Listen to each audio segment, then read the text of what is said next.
ছায়া সিনেমার মঞ্চে দাঁড়িয়ে আমার অল্প বয়স, 9 কি 11, হাত মুঠো করে চেঁচিয়ে পড়ছি কবিতা। বলবীর চির উন্নত মম শির। স্বামী বাবা ভয় উৎগ্রীব, যদি ভুল করি, যদি মুখস্থ ফসকায়।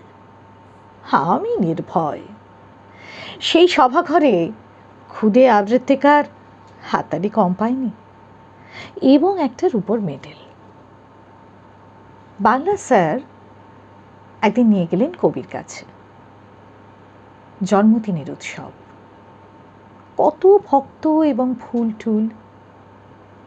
কবি রয়েছেন নির্বাক, চোখ কাউকেই দেখছে না।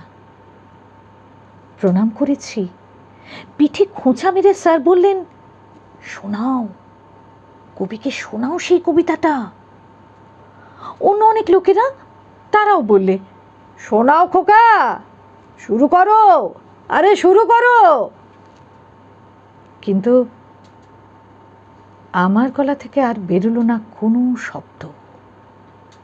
পালাতে পারলে বাঁচি, ভিড় ঠেলে কি করে কোথায় লুকোবো, ভয়ে লজ্জায় কুকড়ে মুখড়ে আমি যেন অদৃশ্য। অত গোলমাল, অত স্তব স্তুতি কবি সহ্য হলো না। গলার মালাটা এক টানে ছিঁড়ে দিলেন ছড়িয়ে ছিটিয়ে।